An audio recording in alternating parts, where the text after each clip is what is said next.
Ladies and gentlemen, all rise. Court is back in session. Welcome to another exciting episode of The Devil's Due. I am your host, Carl Duty. With me, as always, is the man who actually managed to defeat Shenlong, Mr. Drew Celestino. He fears my strong style. You must defeat Shenlong to stand a chance. I guess I stand a chance then. You do. You do. So, wait, and does that mean if I must defeat Shenlong to stand a chance against Ryu, Yes. does that mean Ryu is stronger than Shenlong? Well, the Shenlong is actually a mistranslation. Oh. In the original Japanese, it says you must defeat my Dragon Punch to stand a chance. I see. Yeah. So Shenlong was a mistranslation. Everyone interpreted it as Ryu's sensei, his master. Gotcha. Yep. Okay. And which turned out not to be, because his master is Goken, who was instructed by Goki. So Shenlong is nobody? Yeah, it's just a mistranslation. Oh. I always thought it was somebody. Yeah.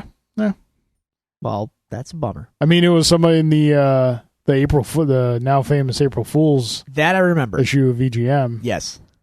I remember coming across some people in the arcade trying to do that. Those were good times. It was the old Photoshop before Yep. Photoshop. Photoshop articles in the phone book thick monthly issue of EGM. Those were the days, man. Yeah. We lived and died by EGM. Yeah. GamePro To a came lesser around extent, first. GamePro. Yeah. Well, GamePro was first. And for a while, they were kind of the top one around, but EGM came out and quickly Yeah. usurped that. Good times. Where would you... Okay. Maybe this is a loaded question for you, but Probably. EGM, GamePro, Nintendo Power. Where Where would you kind of rank? early day Nintendo Power, they were kind of, I mean, it was very specific and it was catered directly to its audience in the NES days. But at later days, it kind of became, I don't want to say unnecessary, but kind of unnecessary. I don't know. It lasted a long time, but... Nintendo Power wins covers. Oh, yeah. Well, Iconic. Some of those covers are pretty... The first issue The with early Mario. ones. Yeah. The track and field track shoes. Castlevania with Dracula's severed head. Yep. Ninja Turtle one. Those were good. Yeah. I was always EGM over GamePro, but I did enjoy both. So, Yeah. Nintendo Power, that was kind of... You couldn't buy Nintendo Power in the stores. No, you couldn't. You had to So, subscribe to it. Yeah. I go back so far as I got the Nintendo newsletter first before they changed it to Nintendo Power. Of course you had that. Well, I mean, I'm older than you, so, Uh-huh. Anyway, I got a launch NES. So. I'm not surprised at all, in the slightest. Put it, All right. and you didn't need a table for it because, you had the flag you could put it on, along with your TV and a coffee table. Telling you, man. All on the flag. You glorify the flag. It was not a great It's toy. symbolic. Yeah. All right. On to opening statements. Sir, how was your weeks? Week was A-okay. So, on your recommendation, I got around to watching The Toys That Made Us. On Netflix. Yes. Yeah, what'd you think? Skipped Barbie. Well, I think we all did. I mean, it's not that we're sexist against Barbie. It's just, we didn't play with Barbie. I don't care about Barbie. Yeah, so it's not our thing. I'm sure it's not our fascinating. bag. Maybe I'll get to it. But the other 3 episodes, Star Wars, Masters of the Universe, and of course G.I. Joe, it was good. Some good insights, especially into the Star Wars and Masters of the Universe stuff. The G.I. Joe stuff was interesting, fun. Nothing you didn't know? Nothing really that I didn't know, and ultimately I also felt that it ended much too soon. It just kind of like this. It just said, through the 80s, G.I. Joe was gangbusters until it wasn't, and then the end. It's like, well, wait, the line ended in 94, so like saying that it peaked in the 80s and then just ending the show is omitting a lot of stuff. Like, yeah, but why again, did the it's line? a 45-minute episode. I know. Then I could have honestly. I know, for the sake of history, it's important, but all of the 12-inch stuff from the proto days, I don't care. I'm sure a generation before me vividly cares. They're G.I. Joe. But I don't care. Give me all the sweet, sweet Cobra stuff. That's all I want. Sweet, sweet can. But but I wish they would have covered the decline in the 90s and the rebirth in the early 2000s, which lasted a decade and gave us a lot of great figures and a revival in a movie. 2 movies, one of which was soul-crushingly terrible and the other one that was less so. Yeah. I mean, I would have liked to have heard something about that, even though they were well received. It seemed that they went into that a little bit with Masters of the Universe. They did. That was interesting like to me. Revival and whatnot. I knew there was like some stuff out there. I didn't know the extent of what was out there. The Masters of the Universe was pretty interesting, and I didn't know if there was like disparaging theories about who actually created it, and some of these guys are at each other's throats over it. And which is funny because like Paul Dini was kind of the Larry Hama to Masters of the Universe. He wasn't even in the thing. No, it wasn't. That surprised me. I was expecting him to show up because I guess he like wrote the Bible for Masters of the Universe. So yeah, that was crazy. I would have liked a similar complaint about the Masters of the Universe episode. If I had any complaints about that, was actually a really good one. But my only complaint about it was they said like the toy line did 4 million, 5 million, 240 million, and then the next year it was like cratered. It just died. Yeah. Why? Yeah. They didn't even broach like, okay, what happened? What was the break point? I think that's when you had. If I had to guess, it's probably when you had the introduction of like Transformers and G.I. Joe. That's what I think too. Because like when those years that they were going gangbusters, early 80s. From what I can remember, there wasn't a lot of competition. Star Wars, and that was Star Wars, and Star Wars was kind of on the way out, yeah. And Masters of the Universe. Yeah. Star Wars was new, where Masters was new and exciting, and Star Wars was like, okay, they're kind of making up vehicles at this point to make as a toy, and which was interesting because they did make up vehicles. They did, and George the liked slightly it. Off-screen stuff and whatnot. Yeah. There was a very early. I can't remember I think it came out in the Empire Strikes Back line. I don't remember it being in the Jedi line, but you can kind of see that it may have had a heavy influence on the Imperial shuttle. But it's just like a small little one-man shuttle thing. Interesting. Yeah, I would highly recommend. The Star Wars episode was good, but if you really want to get like in depth, like what you were hoping for the G.I. Joe and the G.I. Joe one, look up Plastic Galaxies. Mm-hmm. It's like full hour and a half documentary on the Star Wars toys, much more in depth. The Toys That Made Us episode on Star Wars was kind of like the bullet points. That documentary. High level. You would really, I think you would. Is there really a G.I. Joe episode of that or documentary, or is it strictly Star Wars? No, it was made strictly for Star Wars. Okay. The other thing I found fascinating in that Star Wars episode was a lot actually, but the one funny thing, and I actually stopped for a second and thought like, so George had a really raw deal with his original toy contract. Yep. And it was only after he renegotiated the toy deal, where he got a much, much, much higher percentage of profit from it from toys, did the prequels come out. Yeah. Fancy that. He funded the prequels himself, so. It's just saying. It's people wanted to crap on George in '83 about putting the Ewoks in, and just these movies are just excuses to sell toys. And as kids, we kind of think like, no, it's a trilogy and it's sacred and it's awesome. Then it's like, wait a minute.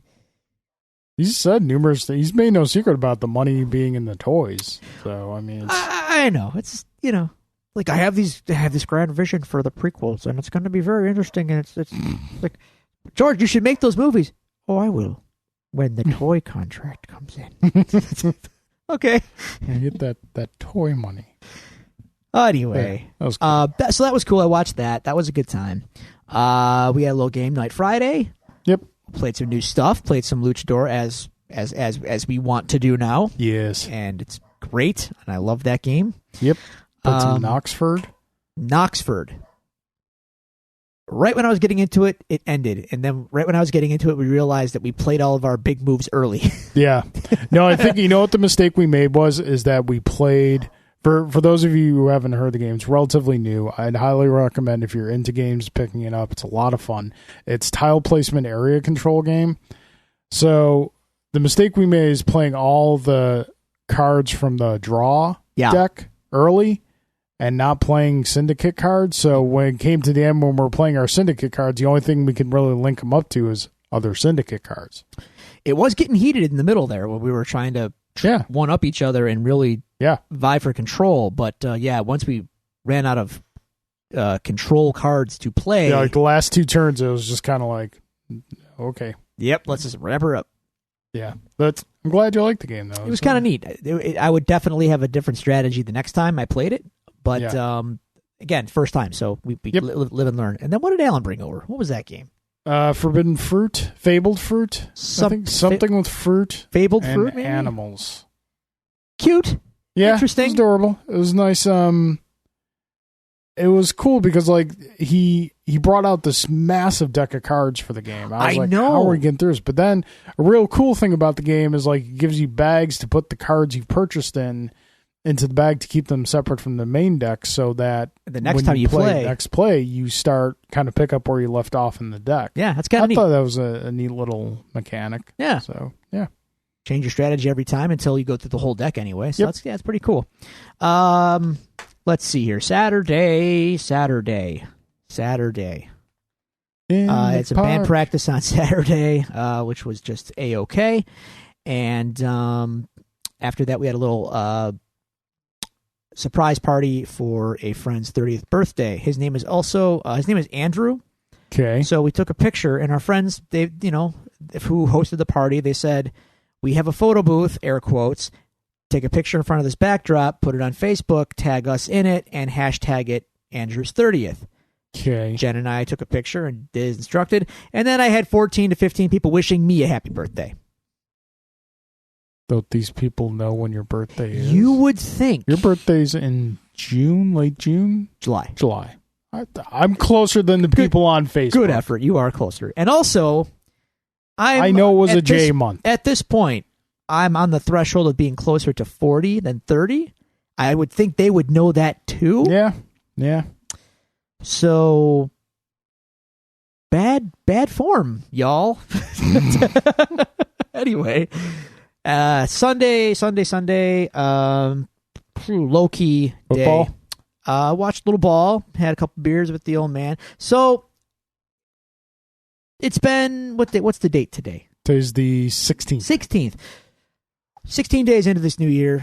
That's roughly 2 weeks that I have been actively getting back into working out and being very conscious of what I am intaking. Going back to the Gaim. Not yet.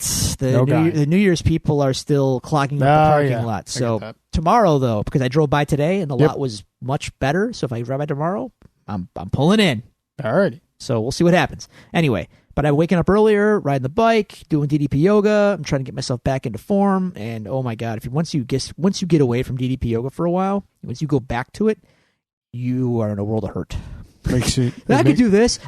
Oh God, what muscles I haven't used. It welcomes you back, but it makes you hurt for leaving. It does, but it's okay. So here's the thing: it's been 2 weeks, and it's been, I feel good. I felt good about doing it, and I'm trying not to fixate too much on numbers or anything like that. Right? Yep. I haven't lost a damn pound though, not one. But you're not fixating on numbers. I say that, and yet, so I'm a little miffed right now. And I'm gonna keep at it, but it is really, really annoying when you're making an effort and not seeing results. So yeah, I think I got to get back into the gym and add that in as well, and then I'm really gonna be hustling. All I can think though is that I've cut back on beer 2 weekends in a row, and it hasn't done a damn thing, and that really busts me up because I like my beer. You do, and I'm declining I am depriving myself of something I love for an effect that I'm not seeing. Well, give it time. Oh, yeah, yeah. Anyway, so yeah, that's yay, and that side, man, not much else has been goings on. Viola. Cool. Here we are, here now. How about you? My week's was okay. We had yesterday off for work, which was cool. That's nice. I didn't. Yeah, well, we used to have Christmas Eve and Christmas Day off, but they swapped Christmas Eve for Martin Luther King Jr. Day, which I was okay with. Fair. That's fair. Yeah, that's fair. Yeah. So Julie was A, not feeling well, and B, had a couple things she had to do throughout the day. So I was essentially on baby duty for the whole day, pun intended. I see what you did there. Yep. So yeah, there was that. The weekend, like you mentioned, we had game. I'm kind of going from current to reverse, but then I'm going to jump back to current. Like you mentioned, we had game night. That was fun. What else?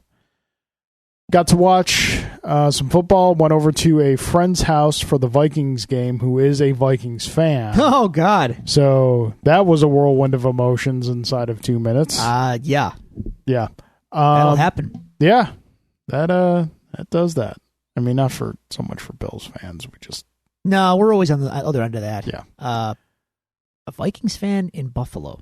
Yeah. All right. Sure. My key group of people who I watch and discuss football with, there's a Vikings fan, 49ers fan, and a Chiefs fan. Are they from these locales? No. Actually, the one that was a Chiefs fan did live in Missouri for a time. All right, I'll allow that. But the other ones are a mystery to me. But hey, man, you do you, I guess. Well, you don't necessarily have to pick your home team when you're of age and picking your teams. What tie do you have to these other teams, though? Like, I don't know. Okay, well, like I said, you do you. So that was fun. Finished Mario this week. Yeah, enjoyed it. Really good. Yeah. Yeah, really just Can we spoil something? We'll spoil something. Yeah, sure. Spoilers for Mario Odyssey. 3, 2, 1. The ending when you possess Bowser. Yeah, is that not awesome? That's pretty crazy awesome. And you just start smashing through the whole stage. Yeah, in 8-bit and in full on glory. Mm-hmm. Oh my god, super cool. Very very inventive. It's tough because I think. Granted, I have not played a ton of Mario games in recent years. I think the last one I played before this was the Super Mario 3D World. That's a great one. The Wii U. Yeah, that's a really good one. And before that, I think it was Super Mario Sunshine. Ooh, yeah. Which I always loved. But before that, we're going back to Super Nintendo, and so I never played Mario 64 or anything like that. Oh, you poor soul. Well, I had other systems at the time.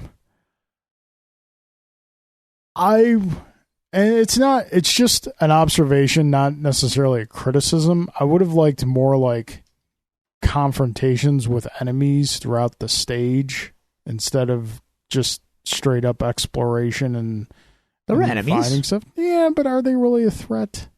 Yeah. Really? A Goomba? At this point, a tower of Goombas. Yeah, but as soon as you throw your hat, you just possess them, walk them off a cliff, and jump out of them as their bodies fall. Mario's not really about the enemies; it's more about the traversion of territory, and the enemies are often means to get from one place to another. All right, I mean, again, just an observation. The Odyssey, the 3D world. Didn't seem as challenging to me as the NES ones and the Super Nintendo ones. So, but that's probably just me. All right. What else? Oh, the Godfather trilogy has been on Netflix, and I've been rewatching. Oh that. Yeah, there's a third one. Yeah, I've been rewatching that. I found, having watched the first one again, I have a problem with it that I never had before. Go on.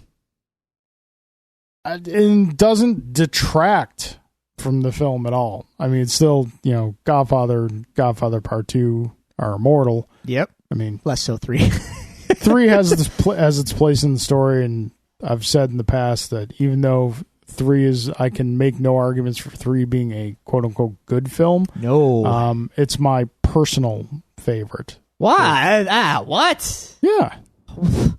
Oh. Oh. I'd rather you like the prequels than say that. I don't think you would. Oh my God. No. The reason I 3 has always been my favorite is because I like Michael's story in 3. Everything surrounding it is not great at all, but like everything that involves Michael and how he kind of comes full circle in 3 is something I've always enjoyed. I get what they were going for, but yeah. Like I said, I'm not saying it's better or even that it's good. I'm just saying it's personal preference. Wow. All right. Well, okay. But anyway, so your problem with 1? My problem with 1 is for the first part of the movie, anytime we see Michael, he's going on and on about he's not going to be in the family business. He's not his father. That's right. The family. It's not him.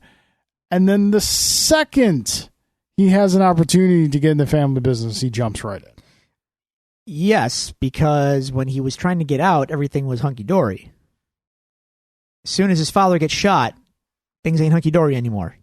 Yeah, and there's no one else. There's not this massive organization that's been running fine without him when he's been in the service that can, Sonny can't take care of this. Tom Hagen can't take care of this. Send Fredo to do this, send Fredo to do that. Did you miss the part where they wanted to they couldn't send any of their people in.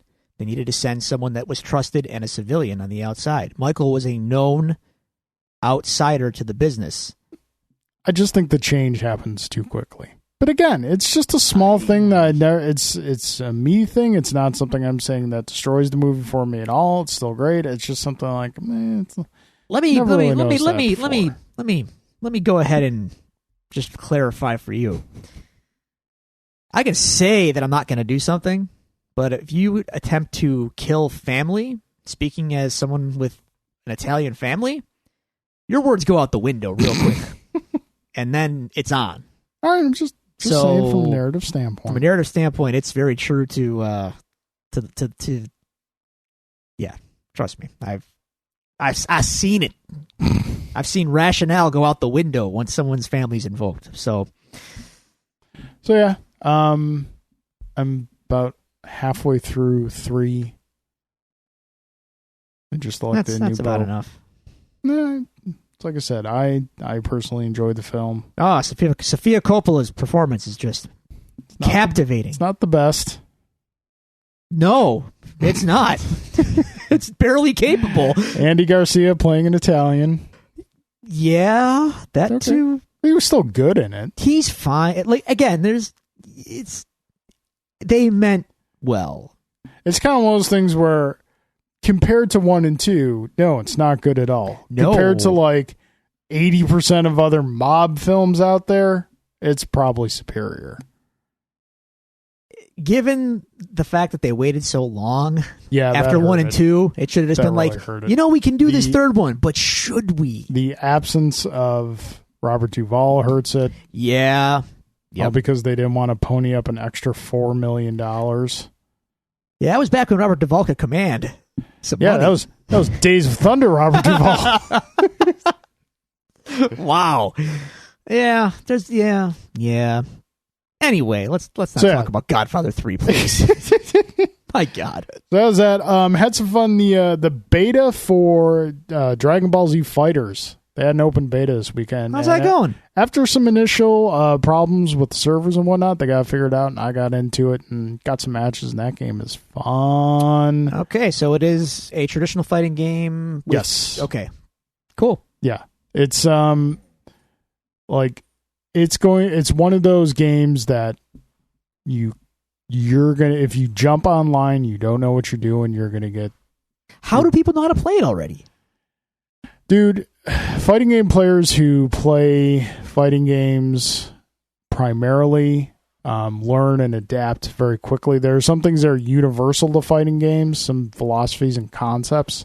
And so, a lot of people are just blessed with really good muscle memory They can teach themselves things really quickly. The hand-eye coordination is really good.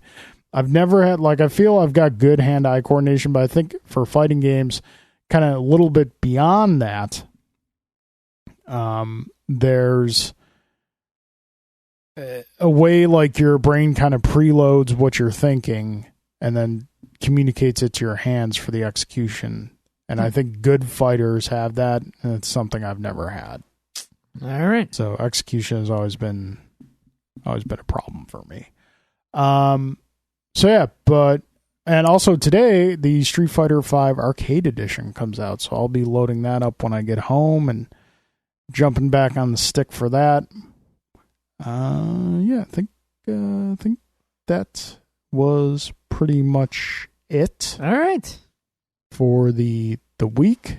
Got an X-Wing tournament coming up this weekend, of which we're actually sponsoring a pop bonus. Are we now? Yes, the Devil's Due. Look at us. The Devil's Due has contributed a prize to the prize pool for the Dave and Adams monthly X-Wing tournament. We contributed a special edition 3-pack of Funko Pops of Wedge, Biggs, and Porkins. Is Porkins bigger than the other two? No. I call shenanigans. As well called shenanigans. All right. I saw that. I was like, This is lesser Porkins. Yeah. Oh, also, I forgot. Literally lesser Porkins. I was at Target, and I got you something for... Oh. Yeah. Oh, look at that. Cool.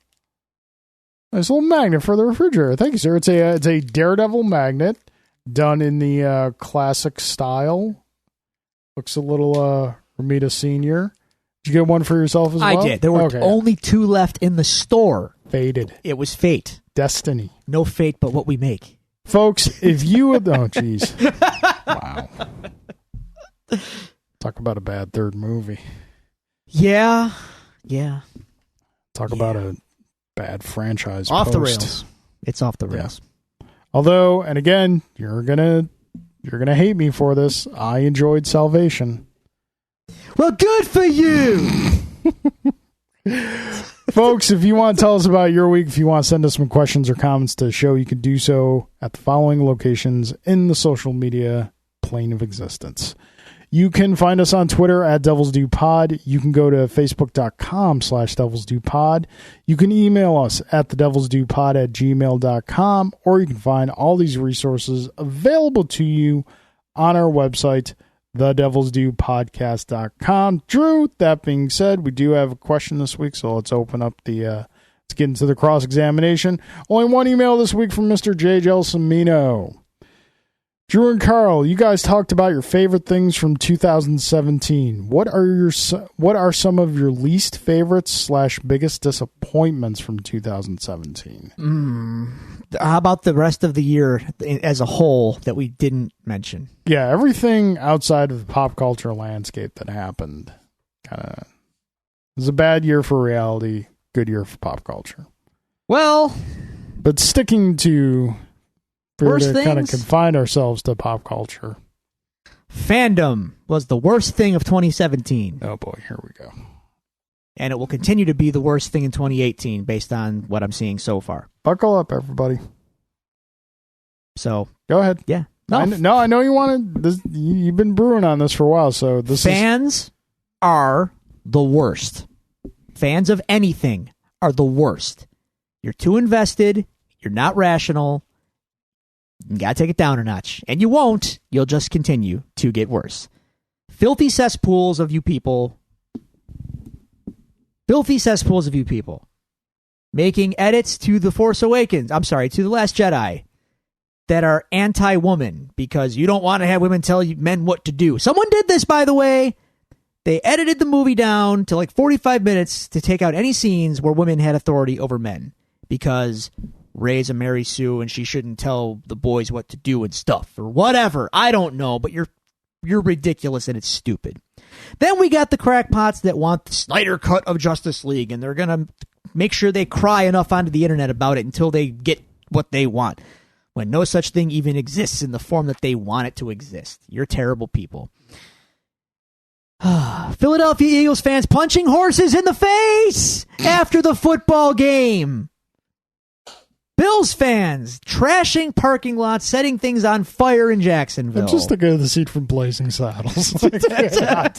You can't not think of that scene. Or Arnold punching the camel in both Conan movies. Yep. Anyway, I digress.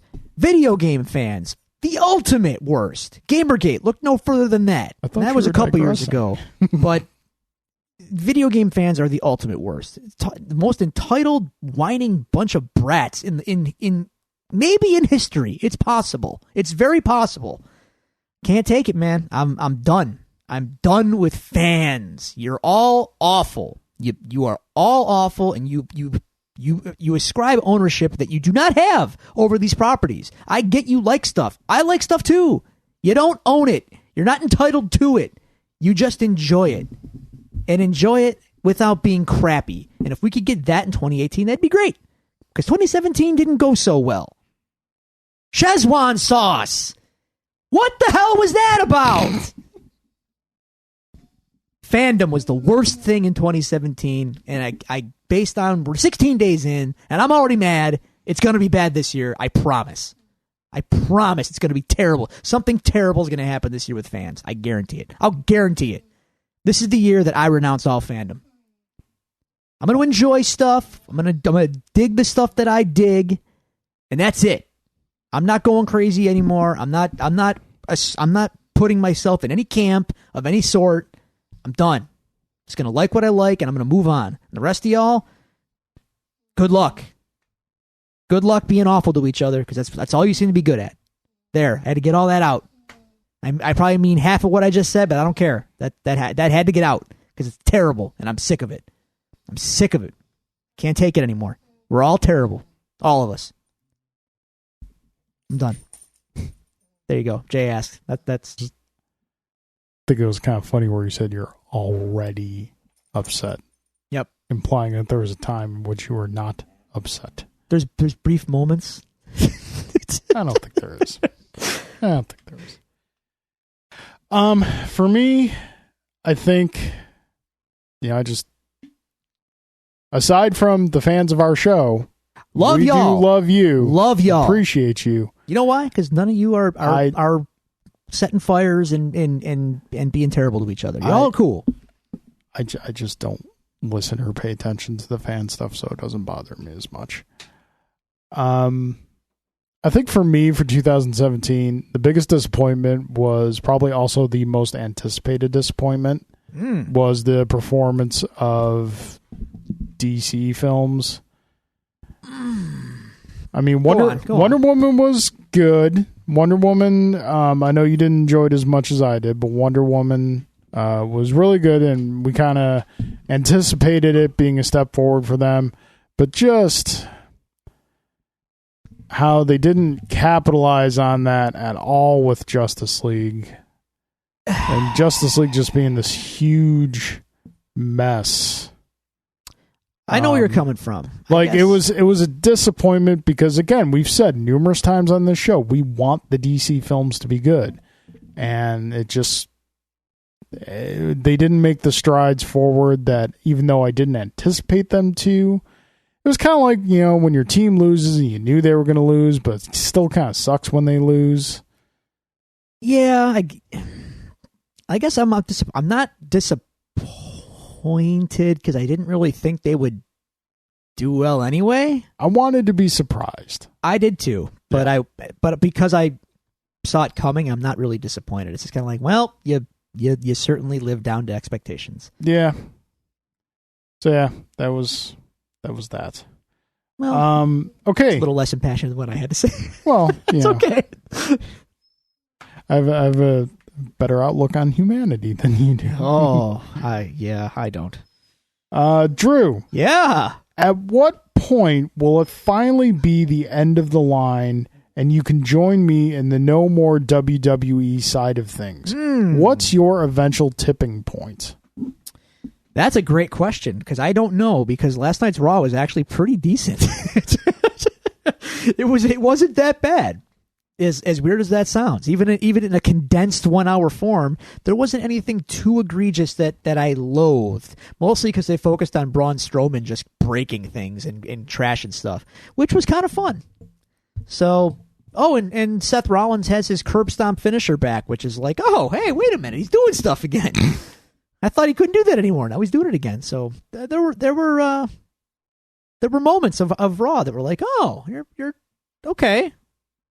Fix yourself. Here, help. Fix yourself. They'll blow it. They'll blow it. I feel like I'm one of the groundskeepers in Major League. Yep, they're crappy again. They're still crap. So it'll happen. Do you think there is a tipping point? Is there like a breaking point where you just finally throw your hands up and say, never again? No, because I've thought that in the past and it never happens. It's just a slow, gradual decline of interest. And eventually, maybe it'll bottom out eventually, but it's not totally bottomed out yet. It's on fumes, but it's not gone entirely. What if, here's a suggestion, just to kind of challenge yourself. See how much you still want to watch WWE. What if you took a month where you watched no WWE whatsoever? I'd be fine with that, actually. I would suggest trying that. And if after that month you want to go back... I've got obligations. I can't just do that. So it would cause some tension. Okay. There may come a day where that happens, though. All right. Where there will be other obligations that will prevent me from doing other obligations. It could happen. Just saying, it could happen. Okay. Maybe. I don't know. But for now, we just get through it as quickly as possible. It's like a Band-Aid. You got to tear it off real quick. Do you actually watch like full matches and whatnot? Yeah. You'd be surprised how much filler there is in a 3-hour Raw. A lot of recaps, a lot of commercials, a lot of recaps. Raw is recaps. Gotcha. Raw is war? No. Raw is recaps. All right. Carl, what are the odds of you doing steroids so we can see you in a NJPW ring? You can team with Hogan as the Mustache Mafia. First off, I don't need to do steroids to get in an NJPW ring. My body is cut and ready to go as is. Well, it's really not. I probably need to do a lot of steroids, like steroids on my Frosted Flakes in the morning, steroids in a milkshake, steroids, Well, Roman Reigns is your hookup, so watch for that, folks. Yeah. They're all on steroids, all of them. Well, yeah, they've always been. I know. Maybe they just don't do as much anymore because they're not as big as they used to be. We'll see. Anyway. Yeah. So, maybe. I don't know. In other words, don't look for it. Yeah, whatever the word is, the Japanese word is for divine and mustache, that will be my wrestling name. All right. The Divine Mustache. The Divine Mustache. Someone with the Japanese background, please let us know what that is. Shoot us that. shoot that translation. All right, so that brings cross-examination to a close. Now we get into the case files and business, and the case files is picking up. So as January is wont to do in the pop culture world, news has been kind of slow for the first couple weeks in January. Everyone's just kind of taking some time off and not really going hard in the paint with anything. But this past week we've had some stuff, nothing like, blockbuster level. Business is picking up a bit. But business is picking up. First off, it was announced that Marvel is indeed developing a Black Widow solo film. About time. Yeah, this seemed kind of a no-brainer for a long time. Even like a Black Widow Hawkeye team-up film. Like very espionage heavy. But yeah, Black Widow solo film be pretty cool. I mean, looks like we've already got one coming out if you've seen the trailer for Red Sparrow. That's the Jennifer Lawrence movie where she's not Mystique? Yeah. Yeah, and she's like a Russian assassin? Pretty much like... That's the Black Widow. It's the Red Room, and yeah. How about that? So good. So we'll get a Black Widow origin story. Yeah, way to be on that, Marvel. Yep. Little behind. Yep. They're not perfect. No. Yeah. Yeah, does Black Widow have a traditional rogues gallery? She's got a no one that I could just like name for you off the top of my head, but I have read a few of the Black Widow series, and she's got, enemies. I'm sure they could pull for her. Yeah. All right. Again, none that I could name, but I know that she does have a certain number of foes that she goes up against. Yeah, basically just make a Jason Bourne movie with Black Widow. Kind of like all that. I need to do. Sure. Doesn't even need to be like very superhero-y. No, in fact, I would shy away from anything too superhero-y. Just make it, like you said, real espionage-y and spy-oriented and focus on her skill set. Alrighty, so staying in the Marvel Cinematic Universe, we got our first look today of Ant-Man and Wasp. We did. Today they released a production photo, and basically it was Ant-Man and Wasp. In full costume, with full masks. costume, full mask, standing next to each other. Ant-Man looks is pretty much... we remember him? Yep, remember. Costume looks solid. Wasp doesn't look bad. I like the costume. I like the helmet. It just needs more color. Needs some yellow. Yes. I said what they were going for with the golden kind of tan looking. It's kind of yellow. Kind of? Yeah. Kind of? No. More yellow, please. Yeah. You put yellow on Yellow Jacket in the first movie. We can't do it again? Like the panels on the costume, like the shaping of the costume is good. Yes. Because it's very reminiscent of like classic Wasp costumes. Right. Now just like, mix some, as Tony would say, mix some Hot Rod Red in there. Sure. Yeah. Oh, that's another thing I forgot from this weekend. Week 2 of Road to Infinity War. Incredible Hulk. So how did it hold up for you? It's still a great movie. Still a great movie. Still it's my preferred visual of the Hulk compared to what we have now. Well, I like him now better. Not that what we have now is bad. It's just I like that one better. It's much more like I just think it's better. I think it looks better. Okay, I like the one now because he looks like the Hulk to me. Well, he looked like the Hulk then too. He had the emo hair and his features were a little too pretty. No, he had like the classic, like 70s 80s Hulk mop top in that. Go back and watch it again. But his face is a little too... His face is fine. It's a little too pretty. It's fine. Anyway, Abomination still doesn't have ears. Nope, still doesn't have ears. That's ridiculous. Yeah, Abomination wasn't... The thing is, I liked the way they kind of set him up and introduced him and tied him into the Super Soldier Serum, and Tim Roth is Tim Roth, and I like Tim Roth. A lot of world building going on in that film. So yeah, but no, it's good. Holds up. Also, the finale of that film, you can tell me all day long that they're in Harlem. Bro, I know what Toronto looks like. Yeah. Yeah. I have seen Toronto a few times, and I know. Yep. Anyway, that's I digress. So, but Flash and Wasp looking good. Staying in the... Yes, Lucas, we know you want to leave.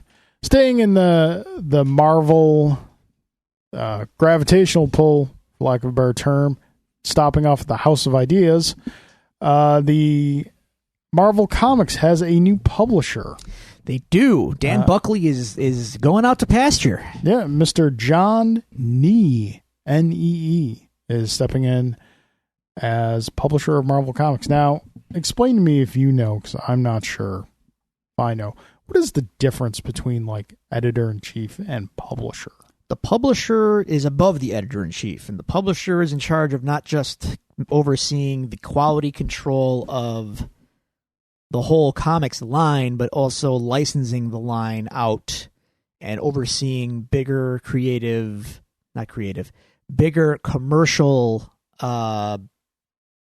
concerns for the line. So the editor-in-chief will be in charge of the actual creative direction and assigning teams to books and things like that and kind of controlling the creative end. The publisher is above him, kind of steering the direction of the entire line of comics in a retail sense and in a directional sense of where they want to go commercially. All right. So that could mean getting them back onto spinner racks and 7-Elevens, which would be, welcome, even though they probably wouldn't sell. It could mean, we're going to do this and this to enhance our digital presence overall, or we're going to partner with this and this to try to get, kids into comics over here. The publisher is kind of the bigger overseer of the whole thing. And I was kind of fascinated by this guy's background. He was the former head of Cryptozoic Entertainment. Yes, he comes from another form of entertainment we're very fond of, board games. He was in Cryptozoic Entertainment, which produces a lot of deck building games. One particular to us, the Street Fighter deck builder, is from Cryptozoic. So they have kind of like their own system, gameplay system that they've trademarked and whatnot. And like there's Street Fighter one, there's DC one, there's like a couple different ones, but it's basically the same game. Well, the fact that he's coming from outside of comics and he's coming from a game background is kind of interesting, but it's interesting in that he's coming from a market that has been growing, that being tabletop games. So I would hope he can apply his connections and his knowledge in the areas that he has seen the growth in that industry and apply it to the comics industry, because gaming is growing, comics are shrinking, and I think they need anything they can do to kind of stem the tide. December 2017 at retail for comics, just for a matter of perspective, DC owned the month of December in terms of market share, but comic sales overall are down in a big bad way. Yeah, and what that means is the way Marvel goes, so goes the comics industry. So if Marvel's in a down period, that ain't good for the industry overall. So they're going to need to put some effort in to get things back up and get the course corrected and get things going. I don't know what that's going to mean, and this is bigger than just put this team on this book, or this is again. Yeah, I think comics are a shrinking market, and how do you stem that loss? How do you stop that bleeding and then revive them? I don't know. We're in a digital age, and attention spans are getting shorter and shorter. You tell a kid he's got to wait a month for a comic book, and you might as well tell him, I don't know. It's I think difficult. You really alluded to it earlier, and I know that we've discussed this previously on the show, which is getting comics back in the hand of the general public. And I think to do that, you have to go back to where comics started out. You have to go back to 7-Elevens, the grocery stores, convenience stores, get them on spinner racks, make them cheaper. Yeah. Kids, I know that, inflation and everything, kids got more money than they've ever had before, but to a kid, $3-4 for a book, still a lot of money. Go do 2 editions. Do a newsstand edition that is done on, lower grade paper and is not meant as a collectible, and then do a comic shop edition. And you know what? You know what collectors are like. They'll want both. This is fine in theory. They won't do it, but ultimately I think it's bigger than that even. I don't This is a bigger, without getting too, I don't want to belabor the point too much, but everything I'm into, essentially, is dying. So I'm kind of in this weird point in my life where I realize that everything I care about is going away. And I'm a dinosaur. So comics are kind of part of that. Kids today have electronic gadgets and crap, and I don't know what comics mean to them, if anything at all. How do you need to breed the next generation of readers for this all to ultimately survive. I don't know how you do that. Even at a lower price point, is a kid going to spend his money on a comic book, or is he just going to do kids just buy in-app purchases now on their phones? I think the what is it? No, I get what you're saying, and there's definitely valid points to be made there. I think the introduction of comics to kids is kind of flipped now to where it was, 10, 15 years ago. Now kids are finding their way into the comics through the films. Right. And that's where I think Marvel has an opportunity to kind of grab new readers is through the films. And they've had 10 years to do it, and they haven't done it. Because they're still just catering to comic shops, and, you know, they need to get back into the general public. I think by the time they figure out how to do that, this whole superhero movie boom is going to be over. Possibly. And we will have missed the boat. Yeah, it's very possible. So yeah, I think, like, I don't think comics will necessarily go away while I'm alive. Whether or not they go away, in William's lifetime, that's completely different ball of wax altogether. That's ultimately kind of where I'm going. Like, how much longer does any of this stuff have? I don't know. Of course, if comics did stop, those 90 books, they go up in value. Oh, no, there's still a million of them. They're not going up in value. Okay, so yeah, that's going on in Marvel. A couple months back, we reported a news story that an old favorite in the comic world was coming back for a new series from Archie Comics. That being Dick Tracy was going to get a new series from Archie Comics, telling stories of like a young Dick Tracy starting out.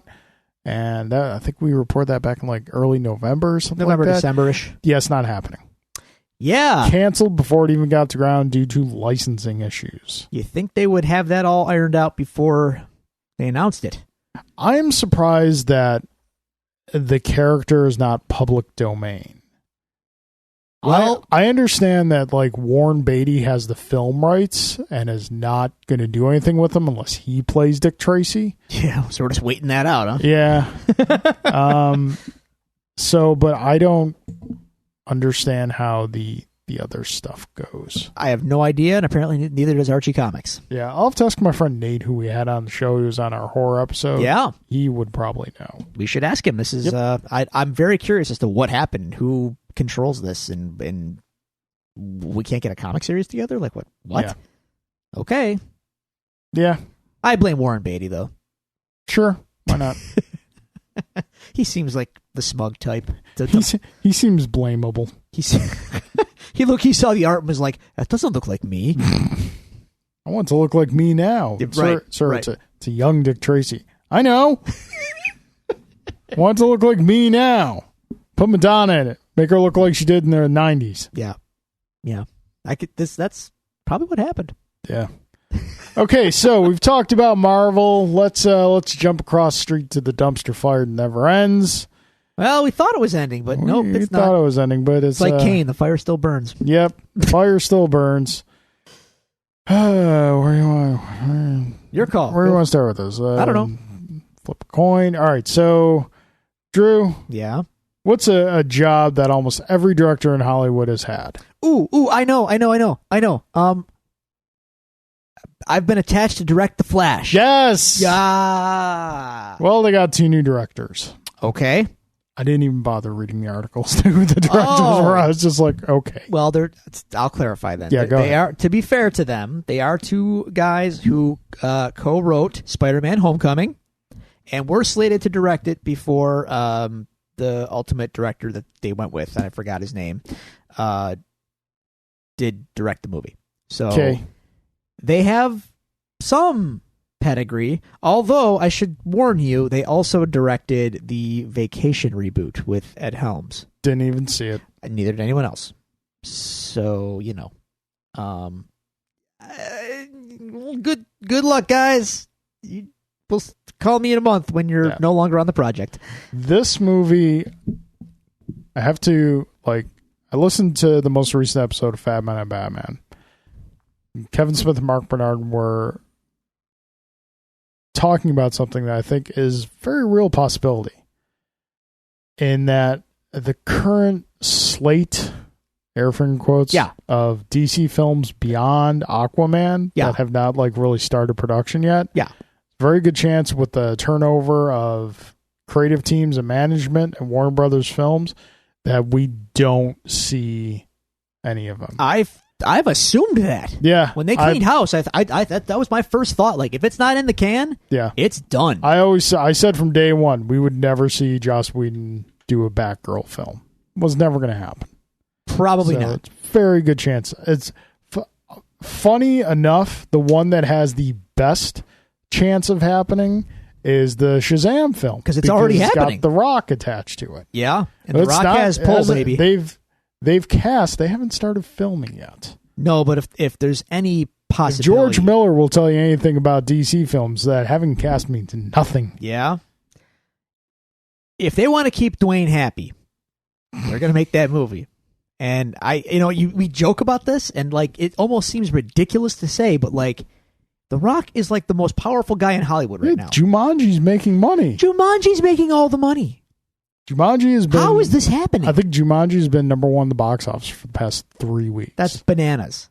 I have no desire to see that movie whatsoever. Bananas, Jumanji. I Jungle. didn't even mean to do that, but look what happened. But The Rock, though, he just he's especially he's immortal. He's teamed with Kevin Hart. There you go. Kevin Hart's box office gold too. So put the two together. What do you got? A lot of money. So if The Rock is going to be even peripherally attached to the Shazam movie, it's going to happen. Yeah. Almost guaranteed. Or Warner Bros. Just goes, hey, Dwayne, that Shazam movie, we're not moving forward with it, but here's this movie you can do instead. Maybe that. Yeah. Maybe. Okay, so kind of sticking in the dumpster fire area. Flash area specifically, if it is what I think it is. Yeah. Let's go into one of the multiverse Earths. Well, that's the idea. Where the Flash film gets made. Uh-huh. And is, from all the reports coming out, it will most likely be the last appearance of Ben Affleck as Batman. That's the word. And then they will be moving on with Jake Gyllenhaal as Batman. Oh, boy. He's certainly an actor who has been in movies. He's a good actor. I just don't know if I picture him. It's like, what? He's an actor. No, I think he's a good actor. He's a perfectly cromulent actor. He's a good Is actor. he Batman? That's the question. No, he's not Batman. Matt Damon's a good actor. I don't see him as Batman. Sure. Yeah. Matt Damon's also a better presence than Jake Gyllenhaal. Jake, he's just a guy. He's a guy who shows up and has a face and name you recognize. Although, if he is Batman, we will live in a universe where Batman has slept with the Joker. Think about it. Oh, yeah. There you go, Jake Gyllenhaal. And also, we will live Ledger. in a world where Batman will have slept with his sister. Yeah, in the film, not... Yeah, you know what I'm saying. The characters. Oh, okay. Yeah. Well, I'm being very meta here. Yeah. Layers. Goes deep. So, yeah. Part of me... Like, if you want to go... Because Flashpoint is time travel, and with time travel, you can do anything you want. And all kinds of nutty stuff. So if you want to, yes, you can go younger Batman with that. But if you still want to commit to, like, the older Batman, how do you not get John Hamm? John Hamm would make a spectacular Batman. You could... Probably. You could tell me that John Hamm was playing Batman in a new Joel Schumacher Batman, and I would probably still go see it. Well, he's apparently angling for the role as well. So I don't know what's going to shake out of all this, but part of me feels bad for Ben Affleck. Like it's weird. I don't think he was bad in the role. He wasn't. He was but not. He was given nothing. Even in Batman versus Superman, he wasn't bad in the role. Batman was terrible in the script. Yes, the scripts have done him no favors. Yeah, he looks the part. He's got the Bruce Wayne thing down. He's perfectly fine as Bat. Like it should have worked, except the script had to show up. I feel for him, and then he was supposed to write and direct his own Batman flick. Yeah, and I would have loved to have seen that. I wonder, like, did he get cold feet after the poor reception of the movies, and that's when he decided, like, I don't want to do it anymore? Or was it Warner Brothers saying, like, these movies tanked, we're not letting you do it? I don't know. Maybe a combination of both. No, because I think it's more him moving away from it after not only seeing the reception, but also just seeing the initial scripts and being like, this is the director. Because this is a guy with a working comic book knowledge. But, I mean, he was supposed to write and direct and star. Why didn't... what happened? Because they probably told him, you have to do X, Y, and Z. You can write, direct, and star, but you have to make sure to do these things. And it's not like with Marvel where, they've established...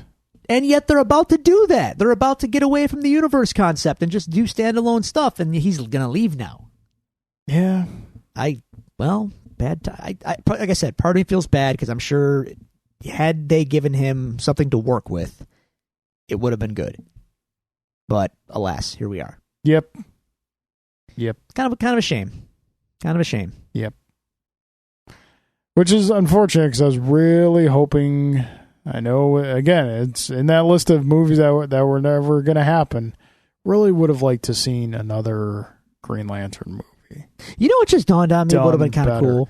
And actually, something happened in the past issue of Green Lantern you would have loved because Hal, Jon Stewart, Guy Gardner, and Kyle Rayner are all like on a mission trying to save Ganthet. Okay. And they're comparing themselves to the Four Horsemen and arguing over who is Ric Flair. Oh, that's pretty cool. Who wanted to be Arn? I didn't get to read the last issue, but I saw that in like an excerpt. But given what I know about those four guys, Hal was Arn, or I'm sorry, Hal was Rick. But John's like, but I'm the leader because he's currently leading the Green Lantern Corps. That's fine, but you're not Ric Flair. No, I know. Yeah. Hal's got more of the Ric Flair in him. So it just dawned on me. Well, imagine this, if you will. What's up? And just, for the sake of full circle and of career trajectories and parallelism and whatnot. Yep. Wouldn't it have been fun if we could have gotten a Batman film with Ben Affleck as Batman and Jason Lee as the Joker? Yes. 15 years ago, that would have been fantastic. Wouldn't that be kind of fun? Not so much Jason Lee now. No, he's kind of weird now. Not so much weird, just kind of not quite in the shape he would need. Well, it would have to be a Dark Knight Returns kind of older tale. Well, my casting for Dark Knight Returns. I've just said this numerous times. Keaton? If you're going to do Dark Knight Returns, you do Ed Harris as Batman. Oh, Ed Harris, yes. And Christopher Walken as Joker. Wow. Batman. Darling. Oh, boy. Anyway, moving on. So, yeah. Rest in peace, Ben Affleck. Yep. Oop, so, what else we got? That about does it for the case files. Okay. Brings us to a close. All right. So I guess nothing left to do now, but... Narfel the Garthok? Narfel the Garthok. I can't... Where did I put my... Oh, you lost them. I must have... Wait, are they on top of your... No. Wait. Wait. Hey, my wallet. There's my wallet. Look at you. What? You found it. So I got a Street Fighter wallet. Good job. Good job. And then, okay, here we are. Rustle the paper. Notebook is still getting used to. Okay. The Punisher, episode 4, entitled Resupply. Drew, you gonna say something right off the bat? Not crazy about this episode. No? It had some moments. It picks up. Had some moments. It picks up. But this felt very filler to me. This was kind of the tab A that needed to be put into slot B to move the story along. That I think with a lot of stuff we've discussed in the past with the pacing of the Marvel Netflix series, I think if you want to pick up the pacing, you could have done everything that happens in this episode in like half of another episode. You're not wrong. You're not wrong. But again, on my second viewing, it all kind of starts to make a sense.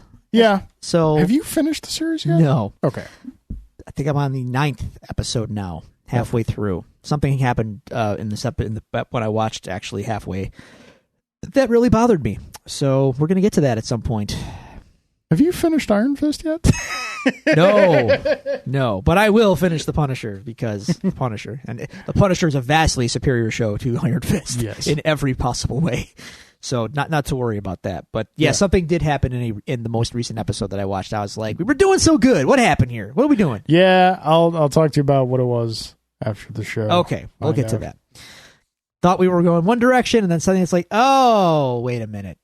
Anyway, we're not going to dwell on that now. Yeah. Let's get to the episode 4 here, not the episode 9. So we open up. Lewis is digging a hole. He's digging a hole. It's a good old-fashioned hole digging. My God, it's been a while. My God, it's been a while. Not to be confused with the episode of The Simpsons where they're the hole diggers in Central Park at night. Yeah. Wait, what? Did I say The Simpsons or Seinfeld? Said Simpsons. Oh, I'm sorry. Seinfeld. When Jerry brings the van into Central Park at night and there's those guys just digging holes. Yeah, no, never watched Seinfeld. Oh my God! Okay, we've covered this. We have. It's good. It's a good episode. Not to also be confused with the episode of The Simpsons where Sting digs a hole into the well. One of my fans needs me. I don't think he's ever listened to one of your Quiet, Marge. He's a good digger. Good digger. The parrot's dead. Everybody out of the hole. This parrot died of natural causes. Back in the Everybody hole. back in the hole. Remember when The Simpsons was good? Yeah. Me too. Good stuff. It's not that it's bad now. It just needs to end. Yes. You'll laugh at least once every episode of The Simpsons. I'll cringe more than that, though. Unfortunately. That's the problem. There's a laugh, then it's like, oh. Yeah. But yeah. Anyway. So yeah, there's a hole. He's digging a hole. Lewis is digging a hole. And meanwhile, we're reacquainted with an old friend. Turk. Okay, at this point... Frank, just pull the trigger. Just pull the trigger, Frank. I'm not going to go that far, but at this point, I'm just thinking, Turk, you got to rethink your life, buddy. That's the whole point of the character, though. We're friends here, man. You got to make some better choices. That's what I'm saying. Nothing has ever gone your way ever. Ever. Ever. Ever. I love the Bendis run of Daredevil. There's an arc where Turk becomes like the boss, and everything goes wrong because he's totally inept and in over his head, and it's great. Turk. Turk. So Frank's looking for some guns. Guns. See, that's funny. That's the thing about this episode, and ultimately, I can solve this whole episode for you in its length really quickly. He gets a pink gun. He gets one pink gun from Turk because, of course, we needed an episode to get Frank guns. Like, I get on paper why that would you'd think we didn't need an episode right to get Frank guns. So I wrote in my notes here. We needed a scene. This might be the longest note I've ever taken on the show, or any show. And so Frank needs guns. So first he tries to get them from Turk. He doesn't have any. So now he's got Micro doing all this legwork to find him some guns that he can get. Yeah, Frank, you're in New York City, dude. Right. So and you like to kill criminals, right? Right. Okay, my note is, why doesn't Frank just kill more bad guys with guns so that their guns can then become his guns? Frank's got standards. He does. You know what? It can't be just, Joe. He doesn't want any it can't old be gun. just Joe Chill's, 6-shooting revolver. He needs, I think Frank would know. Would you let me put it this? Let me put it this way. Would you walk into Target, buy a guitar off the shelf, and go play at a Long Cold Dark concert? No, God, no. Okay, that's fair. But that's why Frank needs good guns. Okay, let's curveball this then. At the very least, he knows where to acquire with cash good guns. Maybe not legally, but he knows where to get them. Yeah, but these are good guns. Oh. So, go kill some gangsters. I don't honestly believe that. I'm just presenting a counterpoint. Go kill some gangsters, take their money, and then buy the good guns. But he wants good guns. This is like Harry and the Hendersons. Oh, we got some big guns. We got some big guns, but they We're brought all a lot of really big big ammo. Can John Lithgow be in a Marvel movie? I want to say yes. Who could he play? Because now I kind of want it. All right. You're gonna have to. He's old now. He's older. He's gonna need a wig and a mustache, Go on. and he's gonna need to be J. Jonah Jameson. I was thinking that. Yeah. And now that I'm thinking it, I kind of want it. Yeah. Don't get me wrong. J.K. Simmons is the standard, of which yes. I don't think anyone will ever surpass. No. There's Christopher Reeve Superman, and right up there is J.K. Simmons, J. my Jonah God. Jameson. That's some rarefied air. Wow. Yeah. Yeah. You Quite. just compared Christopher Reeve Superman to J.K. Simmons. I really did. Oh And my can you God. argue with me? No. I can't. Exactly. I really can't. That's good. It was Shakespearean in its delivery.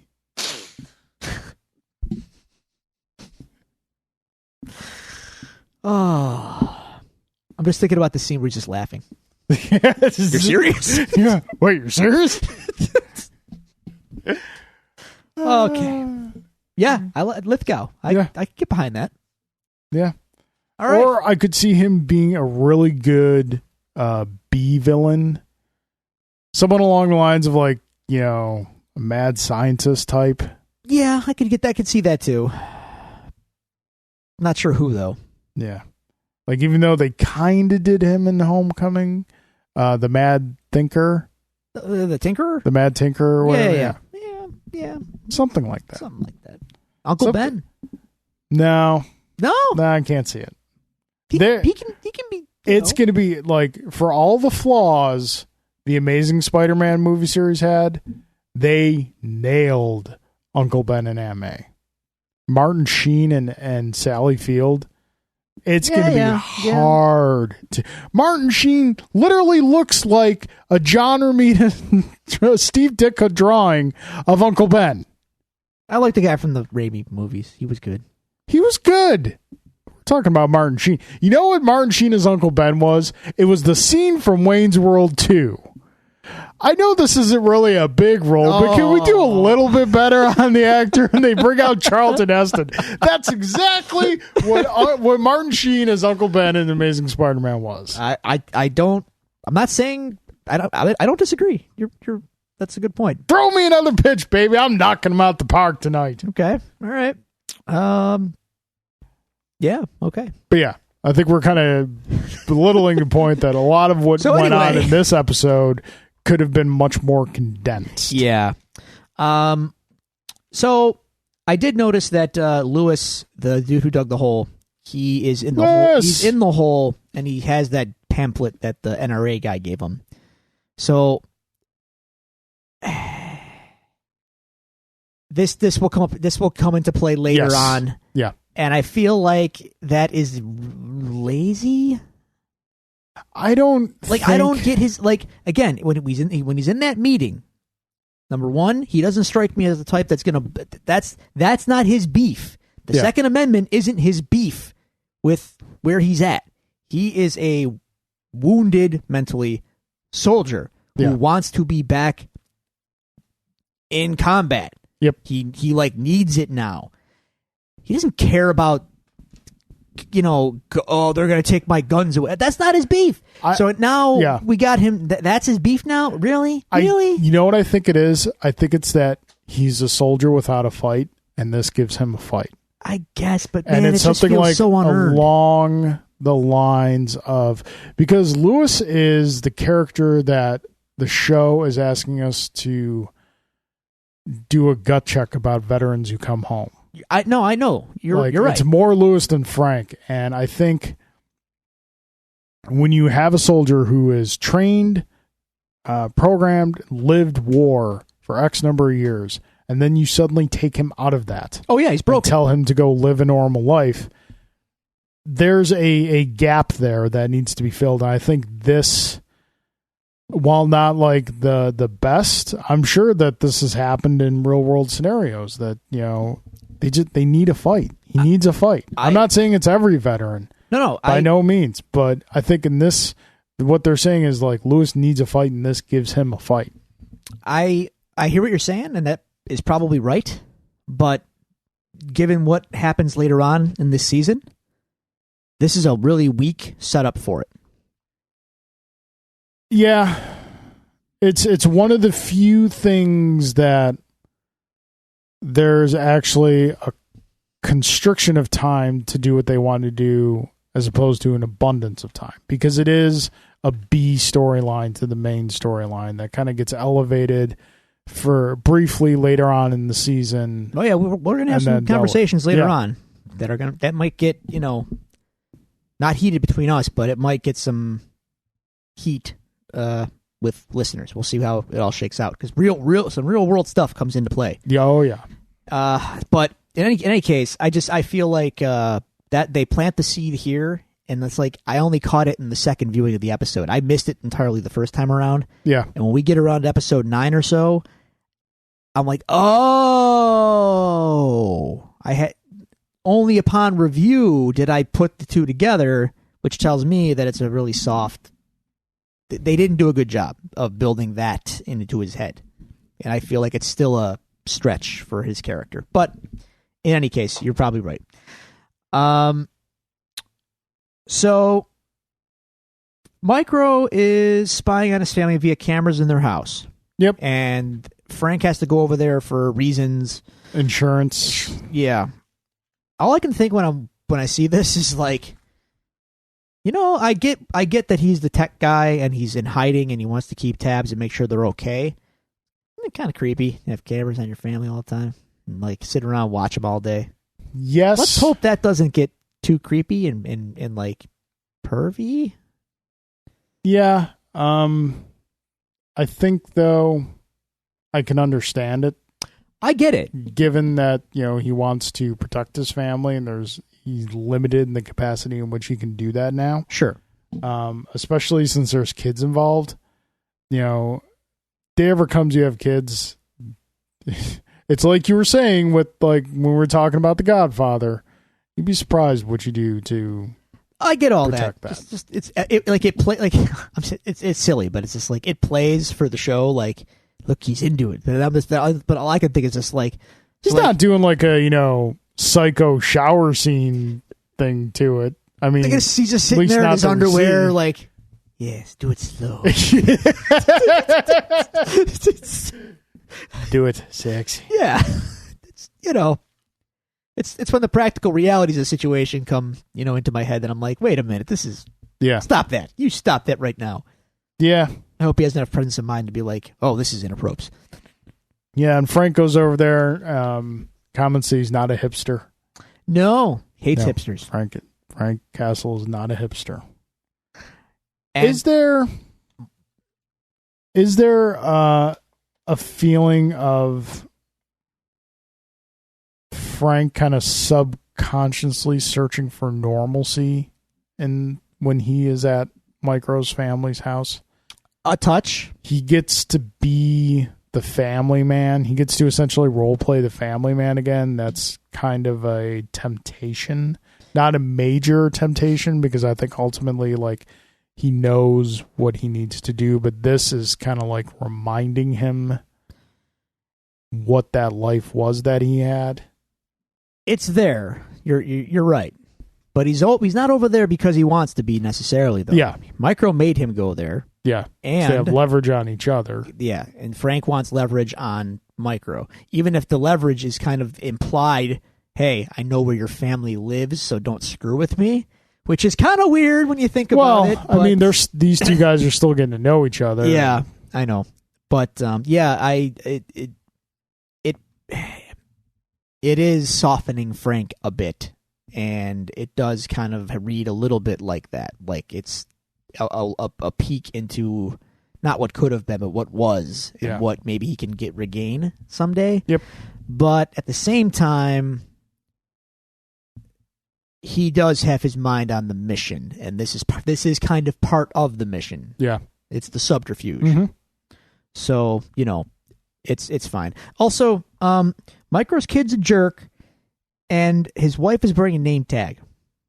So she must not have a very prestigious gig. Yeah, very good chance there. The kid is a jerk, and we will see how much of a jerk the kid is in later episodes.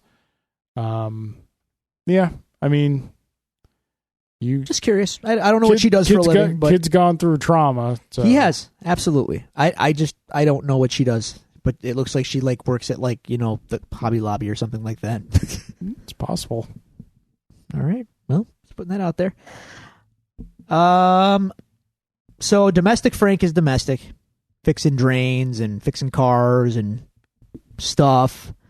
Meanwhile, our boy Billy Russo is doing his big Anvil recruitment speech. Yeah, which Lewis is a part of. He's in. Yep. They want to recruit him into Anvil, and Curtis is like, "Nah." Yeah, no. Oh, by the way, that training scene where they're like, Lewis is, he's just rocking in the training, and and Billy's eyeing him up like, yeah, this dude might be the man. And before Curtis is like, no, you don't want him. Yeah. I can't do a pull-up. Nope, much I can't less either. Several. Just so you know. Yep. So I sympathize with the guy that was having a hard time. Yeah. Yep. With you, bro. That's rough. I don't bench, bro. Let alone know how much I bench.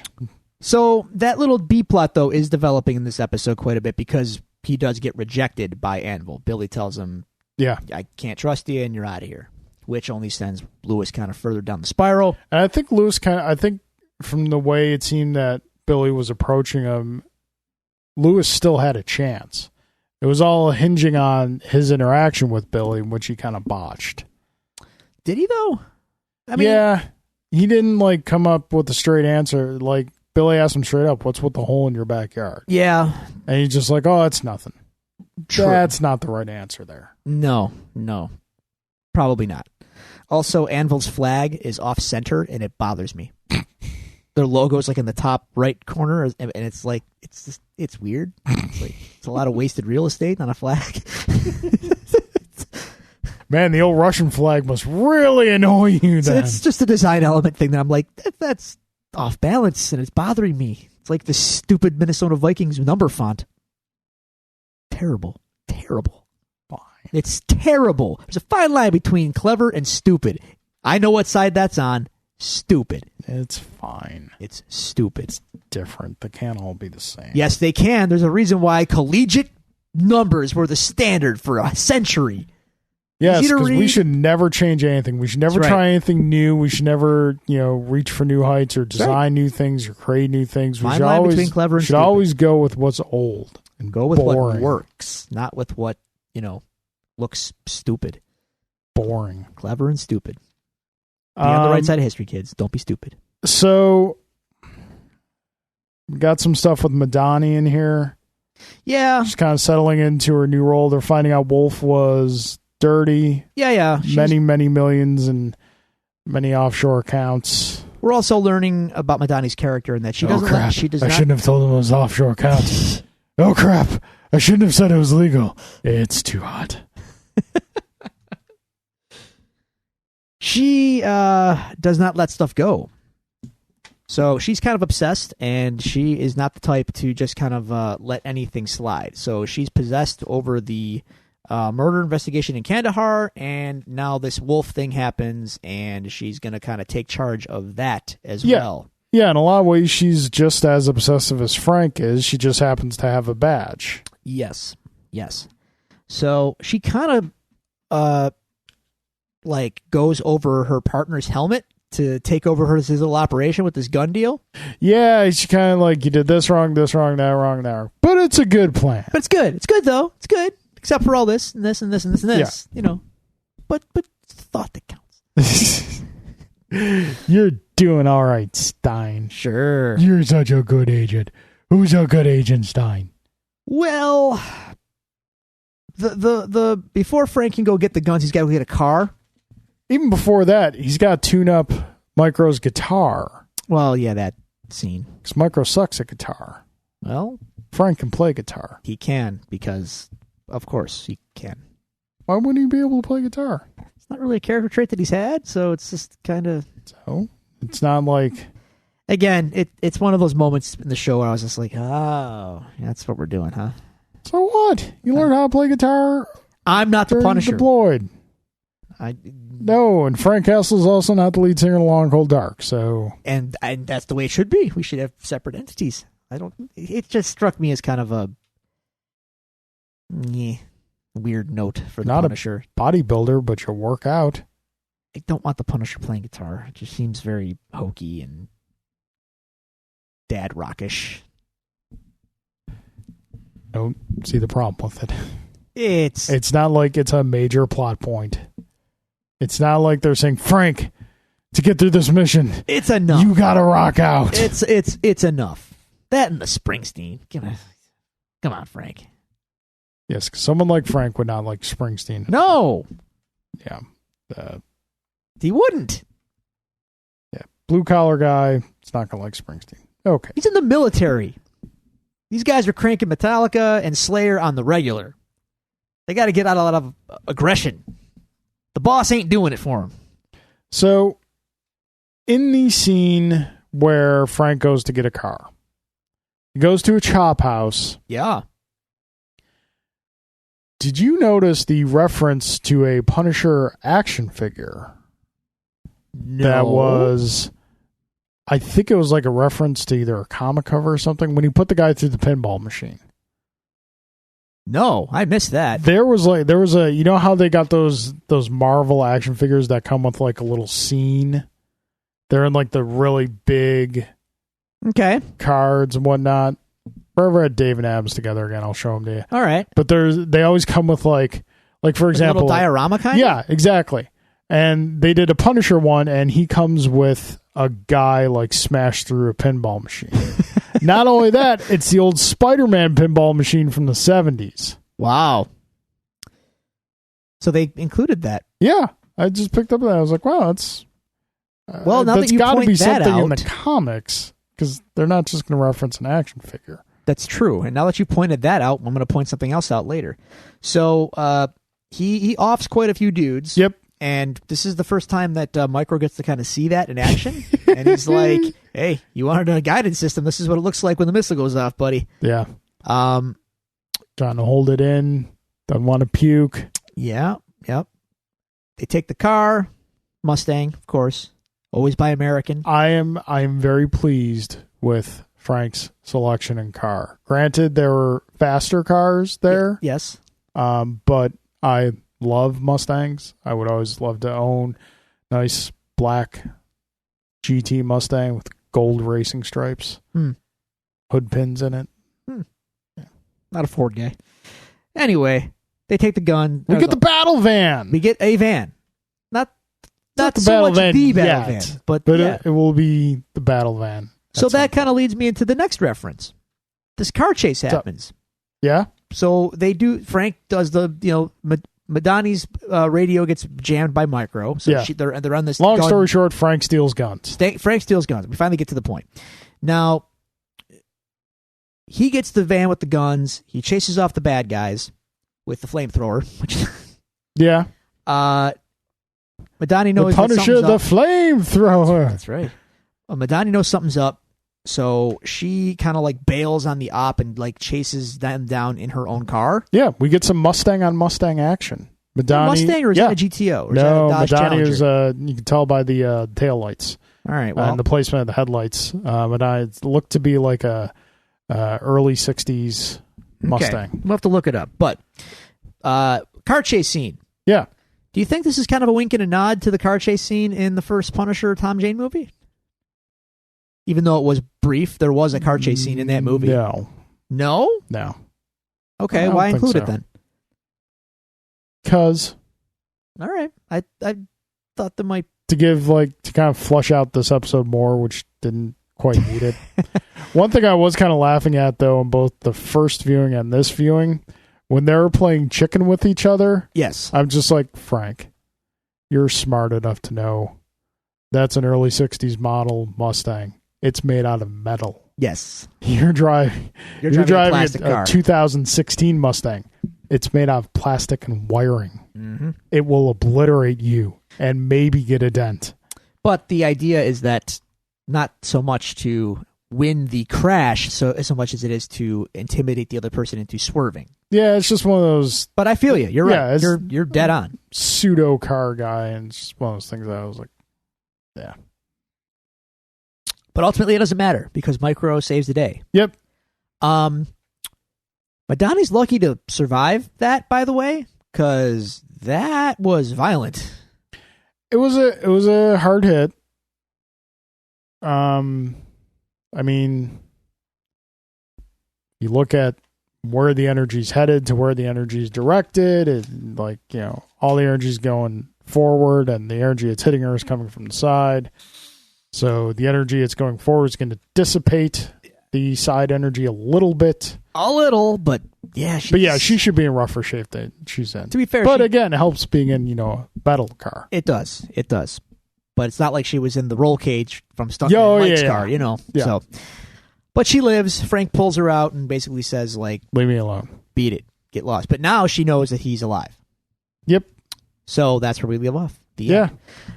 Yeah, I'm with you. We could have condensed a lot of this down or, you know, split up elements of this into different episodes. But still, overall, we are kind of building towards where we're going. It could be expedited over the next couple episodes, but I did enjoy the last half of the episode when Frank gets to do some Frank stuff, like, you know, take out some thugs. Yep. And get into a little car chase and, you know, just be intimidating and punishery. So I dug that. Yep. Alrighty. So that does it for us here at the courthouse. We appreciate you joining us, folks. We would love to hear from you. If you would like to send us any questions, comments, thoughts for the show to be read on the show, by all means, reach out to us. You can find us on Twitter at Devils Do Pod. You can go to facebook.com/Devils Do Pod. You can email us on thedevilsdopod@gmail.com, or you can find all these resources available to you on our website, thedevilsdopodcast.com. That being said, Drew, any closing thoughts? Be better fans in 2018, folks. That's all I ask. Just be excellent to each other. Party on, dudes. Said it before. All right. With that, court is adjourned.